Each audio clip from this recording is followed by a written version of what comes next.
Be ready. 15 seconds.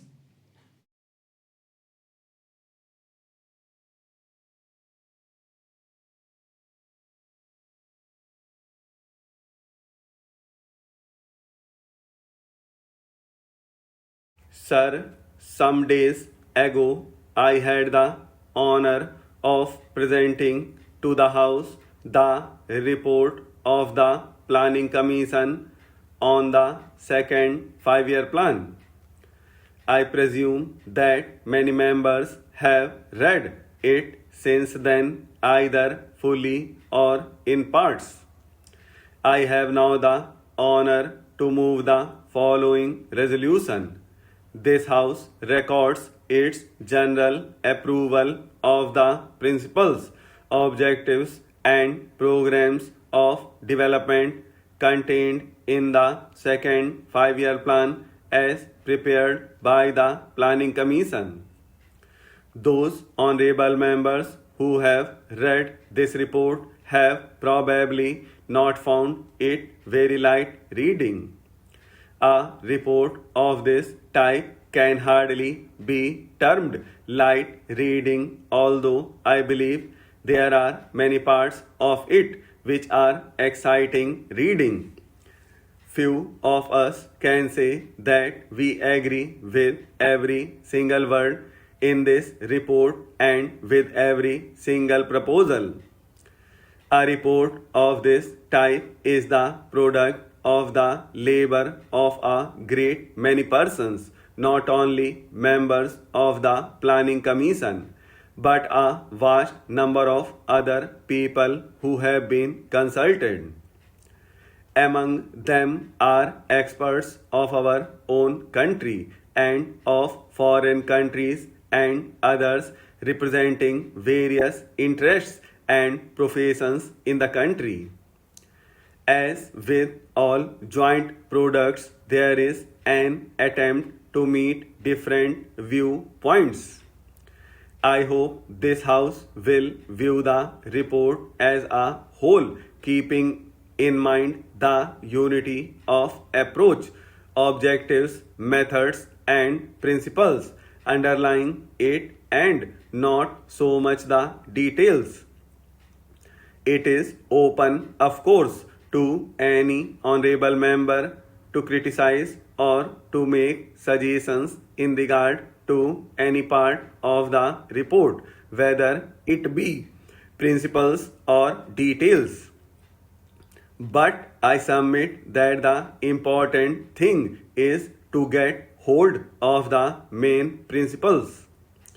I propose, therefore, to deal with the broad principles only. The subject of this report is obviously not only of the highest importance but something that produces in me very great excitement. It is an exciting subject because it deals with the future of 360 millions of people. To some extent, that future will affect the future of other countries and even of the rest of the world. It therefore becomes an enthralling and exciting subject. We are engaged in the shaping of the future of India. Surely there could be few subjects more exciting than this. It is therefore with a sense of the burden of history that I face this problem. It is also with a great sense of humility because, however great and however competent we may consider ourselves, we are small in relation to this mighty theme of building up our country and taking its millions of people forward during the next 5 years. These 5 years are only some kind of a period that we fix for our convenience because there are no isolated periods in the march of a nation. it is continuous march, we must really think in terms of even longer periods and in terms of several 5-year plans. This is the second. Nobody thinks that at the end of the second plan we shall have been at the end of our journey. There is no journeys and when a nation is marching, leaving out the ultimate ends, even such a goal as we envisages the objective of a socialist pattern of society is not going to be achieved at the end of the first 5-year plan or the second.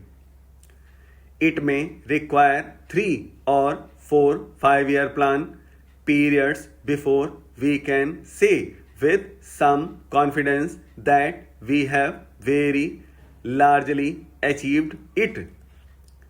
Therefore, we must keep this large perspective in view.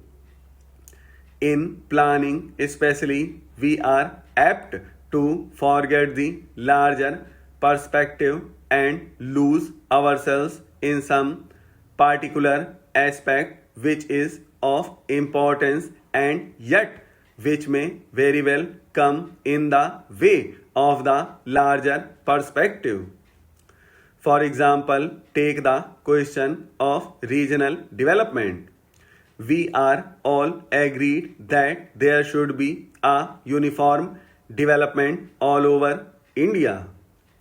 We are all agreed that disparities not only as between individuals in regard to income but as between the various areas in India should be removed, that there should be equality of growth and opportunity all over India.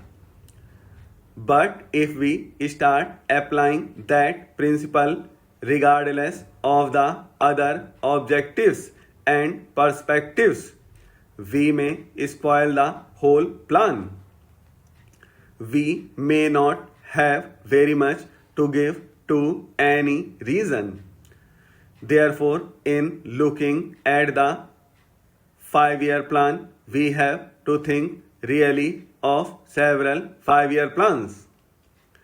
That is why it is becoming more and more important that we should, in addition to the period we are dealing with, have a longer perspective in view. The second 5-year plan necessarily deals with what might be called material objectives.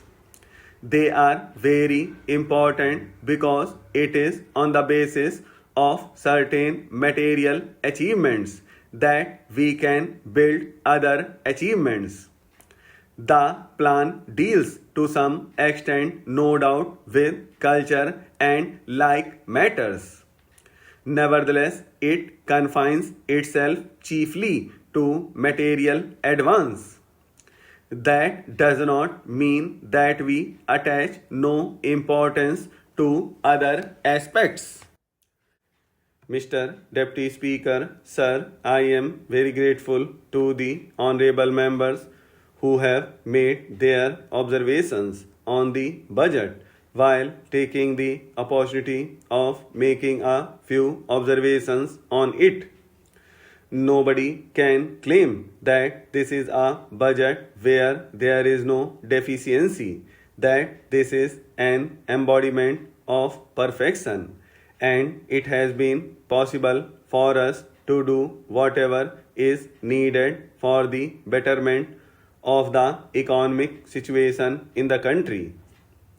At the same time, it has been very correctly pointed out that in a situation like ours, the finance minister had little option, or rather very little space for accommodation to provide a budget on the one hand, keeping his eyes on the need of growth, and on the other to see that the peculiar economic situation which has been created as a result of constant demand, does not deteriorate further. In view of that, it has been admitted by almost all the speakers, including the distinguished leaders of the opposition, that an increase of the order of 31% in the plan outlay would go a long way and would create an investment climate